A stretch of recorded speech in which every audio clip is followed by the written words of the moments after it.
Happy Friday. So back in the bed. I've been up. It's about 1:15. I got up at about 10:30. Had breakfast. Did a couple things. Got my shower. Now I'm back in bed because I'm starting to hurt. Like when I first woke up, I felt okay. Nothing like what I felt yesterday and last night. But the more I was up trying to do stuff and sit up and eat and all that, it's starting back to hurt my back and my legs. So I went ahead and took a pain pill and a muscle relaxer to just rest. The hubby is dealing with the niece and nephew because I made sure, well, my niece got up before my nephew just got up because they go to bed at different times. So I made muffins this morning and sausage, so she ate. So my husband will be giving my nephew something to eat shortly. So I just wanted to give you a post 1-day follow-up after epidural. So my paperwork that the doctor's office actually gave me was just pretty much you move around a little bit your first day post-op and rest, the next 3 days at least to give your body time to heal. Ice, which I'm about to get back up and put some ice on my back. And no lifting over 5 pounds for the first 3 days. But I don't plan on lifting anything for a minute. So that's the rules. I did order my hair products that I'm going to be trying. Walmart actually sold them and they were about the same price as it was on the company website, but with Walmart I can get them in 2 days, so they'll be here tomorrow. They will deliver them, so I'll be getting that video out soon once I get the products to just see how it works and do it for about a month and see the difference from now to then, and if there's any, I would document that.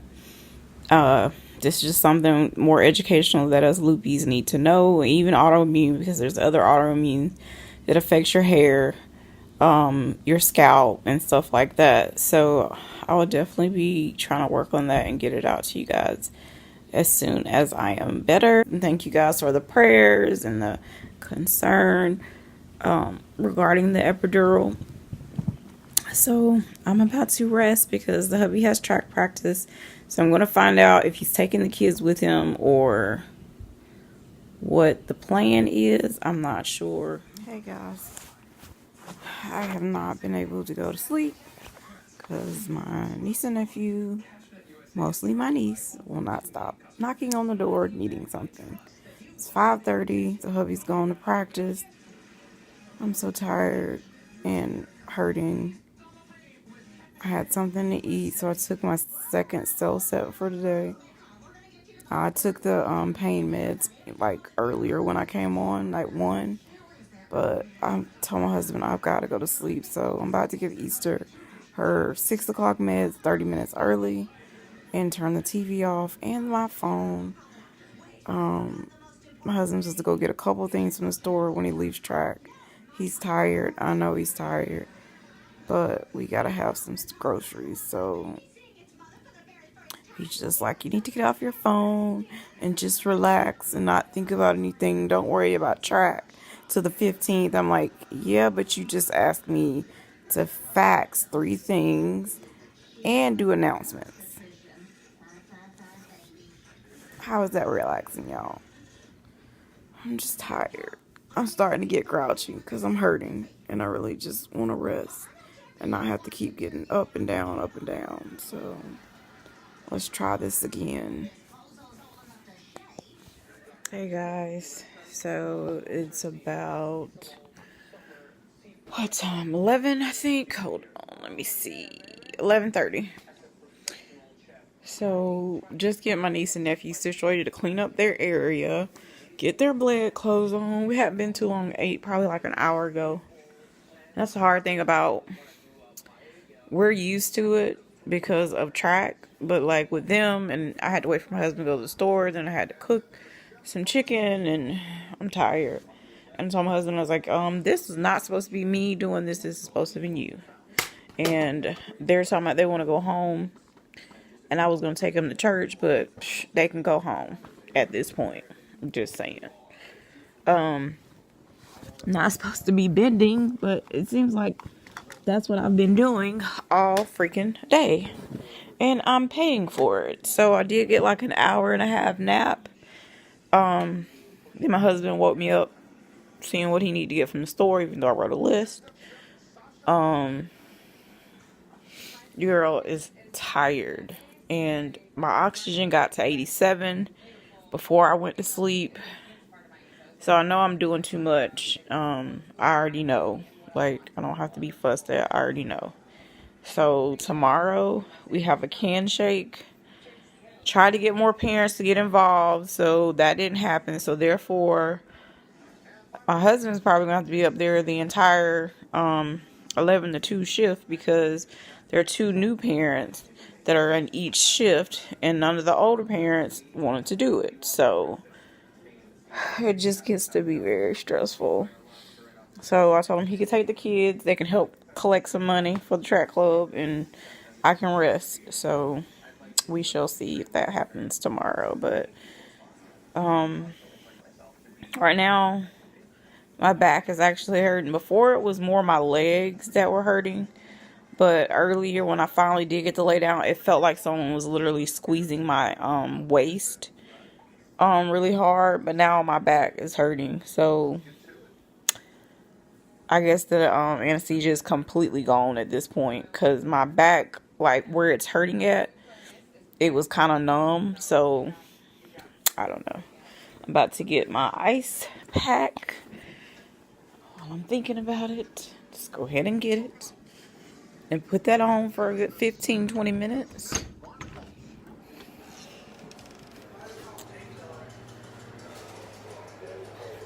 So I made chicken tenders tonight. It's like we've been eating a whole bunch of chicken because that's all they freaking eat.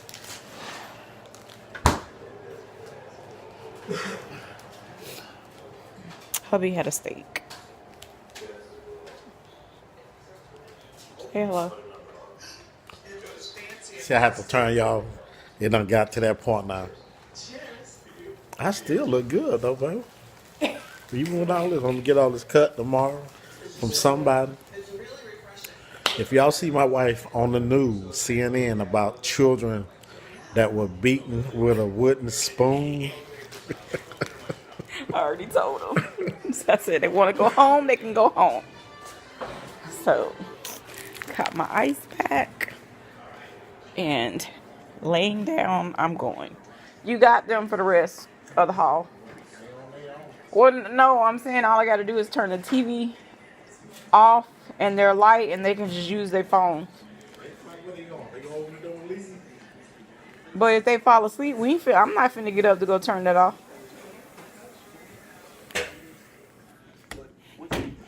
He talking about he didn't say he was gonna watch them. I said, yes, you did. I got the text messages. Doggone it. Good night. Be blessed.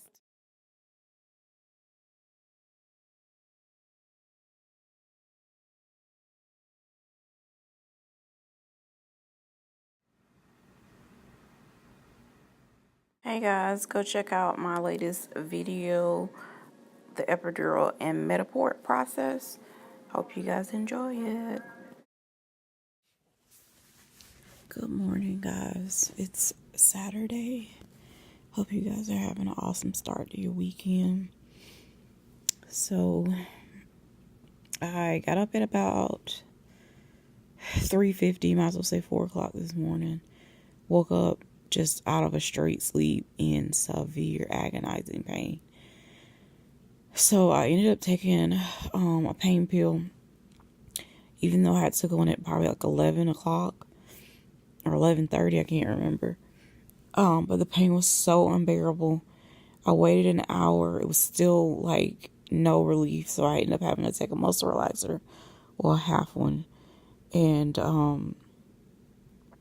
I finally dozed off.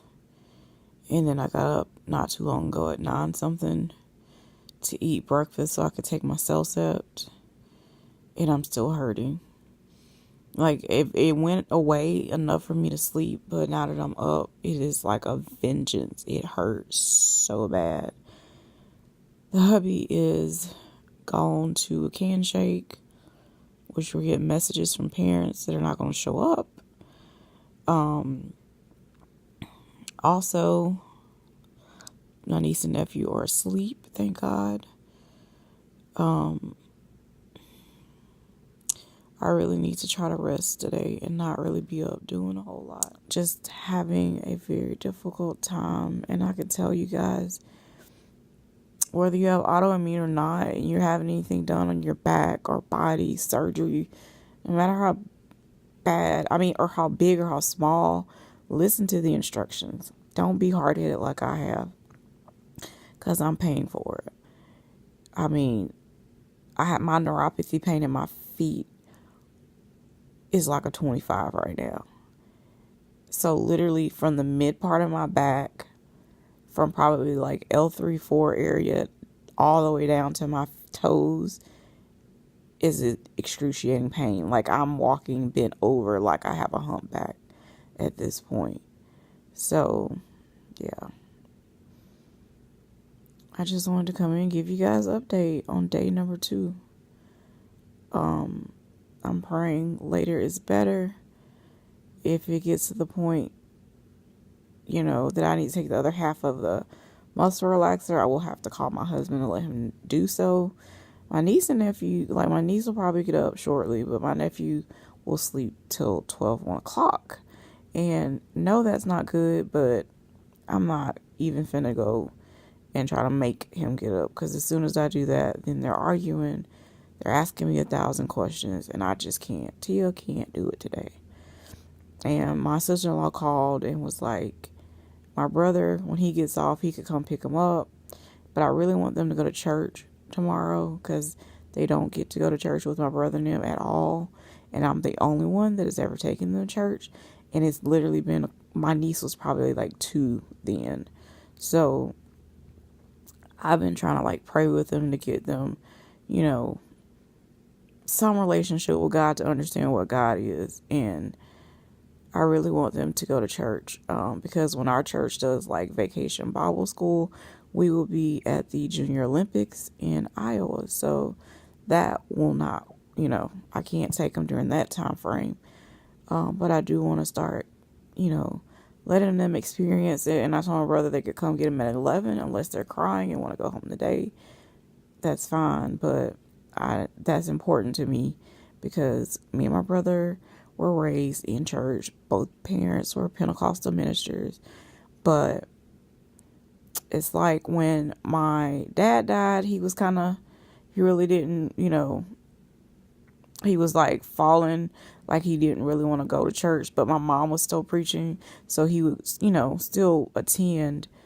But once she died, it was a wrap. The only time he goes to church now is the funeral, and he really doesn't want to go then, because he feels like there's so many crooked churches, and that they don't preach like our parents preached, which I get. But I told him, I was like, you're going to have to find a church that fits you and your family at this point, and no church is perfect.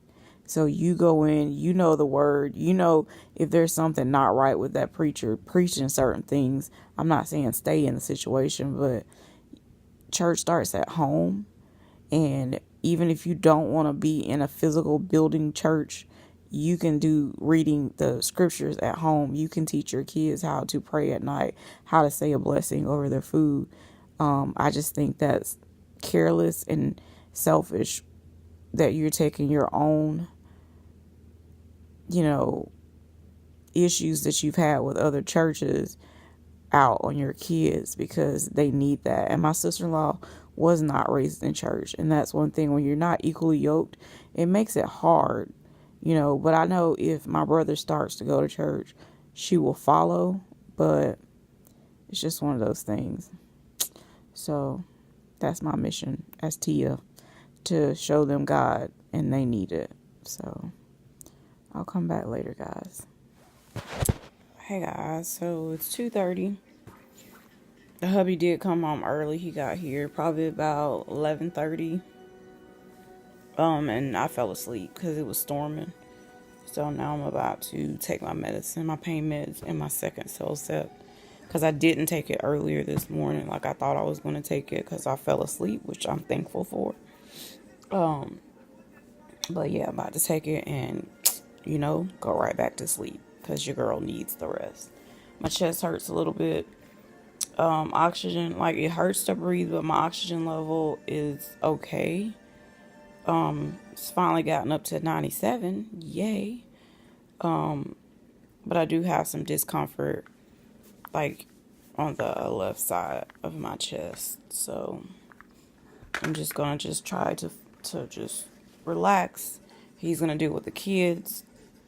He was gonna take them to the park, but it's still storming out. So I don't know what he's gonna do, but I'm not gonna worry about it because your girl's gonna rest.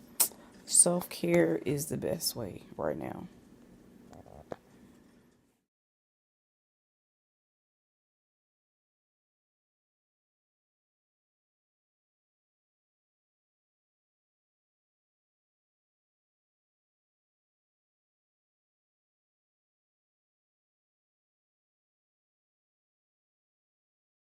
Is about to learn counting and sight words. Hey guys, so my hair products did come in, but I do not feel like being bothered with my husband doing my hair. See where it's shorter. But I'm supposed to cut his hair for him because he still can't really lift his arms for an extended period of time. And that's the only part. Is like I know the injection or the epidural, whatever, will work once you get over the recovery. But having this autoimmune recovering is just so difficult because your body automatically goes into a flare because you've got a foreign body going in and it's just going crazy on everything. So I'm just like over it. So my husband's like, well, are you going to church? And I really do want to go to church, but if not, if I don't feel like it, I don't feel like it. I just need a break from the pain. I was so thankful that he took them to the park because I was able to, I got like an hour and a half worth of sleep. So now I got to take these drugs.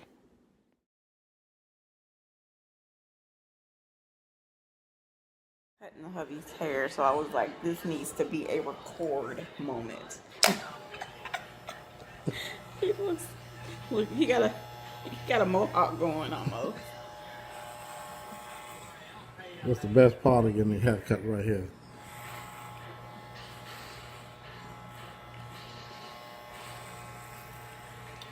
I'll come back, guys, when we're done. I can do some of his beard, but I'm afraid to do all of that. So next we have the cordless razor for the rest of his head shaving. This is what I meant. I don't know what I'm talking about. I'm not a hairdresser, but he uses this instead of an actual like razor that most men use because it irritates his scalp. So he uses this. Hey guys, don't forget to click that subscribe button down below and click the notification bell so you will be notified every time I upload a video.